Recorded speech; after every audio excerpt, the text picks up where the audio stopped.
and I've seen this Iranian treaty agreement called all sorts of things, the worst diplomatic catastrophe in history. I've seen an article you've written, and we'll refer to it, and you call it embarrassing, foolhardy, tragic. You call it clownish, buffoonish. I could go on, and as we talked off air, we were commenting on how incredible it is that it seemed in these negotiations that America was negotiating for Iran. And that's your take too, correct? It really is. And one thing I want to make clear to people on this program, this isn't about being against President Obama or against Democrats or against his administration. This is so much more important than politics. This is really about what our world will look like, because we aren't talking about fundamentally transforming the United States. We're talking about fundamentally transforming the world with this agreement. We need to never forget that Iran is the leading top, there's no one in their league, top state sponsor of terrorism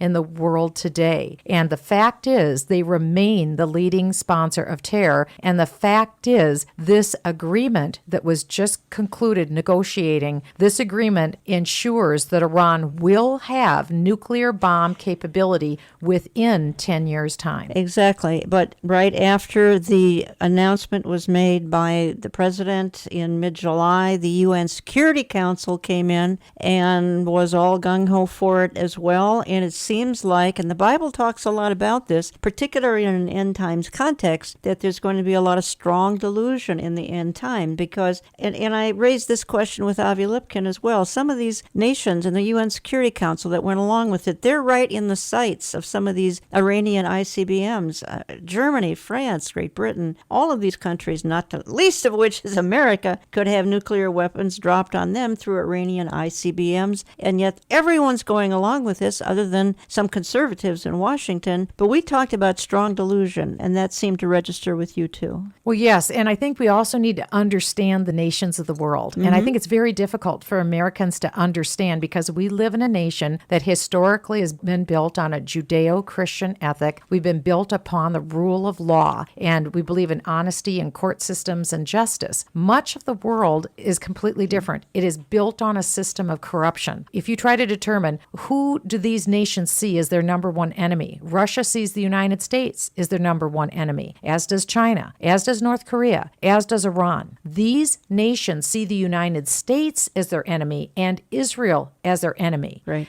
And it isn't too far-fetched to think that these nations of the world who would like to see nothing but trouble come to the United States and Israel, that they see in Iran a madman that would actually use a nuclear weapon to annihilate both Israel and the United States. That might tend to forward the goals of these other nations. Now, it's also important to note that if the other nations have other interests as well, and it's economic, they see that in Iran, they could do a lot of deals and make a lot of money. And so very quickly, if they haven't already, Russia, China, Iran, the UK, Germany, France, they're going to be rushing into Iran to sign long-term agreements to benefit themselves, but they'll also be benefiting Iran. Again, Iran being the leading state sponsor of terror. And this Iranian agreement is so bad and so detrimental on so many different levels. We need to know that immediately, once the agreement is passed and put into effect, the economic sanctions that have hurt Iran economically and held them back from developing their nuclear program, those sanctions will be immediately lifted. Whether Iran continues to engage in terrorism or not, Iran will receive about $150 billion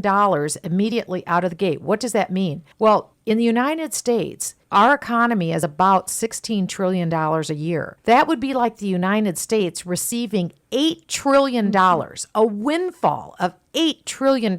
Imagine what that would do for the United States. Can you imagine Iran having an infusion of something analogous, something that would equal about $8 trillion to the United States? $150 billion, everyone agrees, won't be used to build women's universities or teaching women in how to drive cars in Iran. This money is going to be used to continue to finance terrorism, because as we're having this conversation today in August, Iran is financing terrorism, whether it's in Yemen or whether it's in Lebanon or against Israel or backing the Muslim Brotherhood dominated Hamas in Gaza or in Iraq or in Syria. Iran is backing terrorism also across the world. One thing that I should mention, Iran isn't just based in the Middle East to conduct terrorism. Iran has also been engaging in deals in our hemisphere with Argentina, Venezuela, and also with Cuba. So I think it's particularly troubling that President Obama is lifting the state sponsor of terror status in effect, in a practical way, both with Iran and with Cuba, because Iran has had dealings with Cuba as well, and we could potentially be inviting nuclear activity to return to the island of Cuba, which is why in the first place Cuba was put on the list of the state sponsor of terror. I want to go down just a little bit different path here, and that is ask you this, because America now says, in the treaty, it says that we're actually obligated to sort of protect Iran from any aggressors, and that could be cyber aggressors, but that could be Israeli planes going over there to take something out. America is now going to be coming, at least that's what it says in the treaty, America's going to come against that. What do you make of that? This is almost impossible to believe. I know, but for years, I know. For years, we have worked with other countries to make sure that Iran did not achieve a nuclear bomb, because we know what they will do with it. They say it over and over again: death to America, death to Israel. So we have actively tried to defeat their gaining a nuclear weapon. What is unbelievable is that we historically did everything we could to prevent Iran from getting a nuclear bomb. This agreement turns the tables. Now the United States and international agreements ensures that we will not only ensure that Iran gets a nuclear bomb, but will essentially help to pay them to do it by putting this $150 billion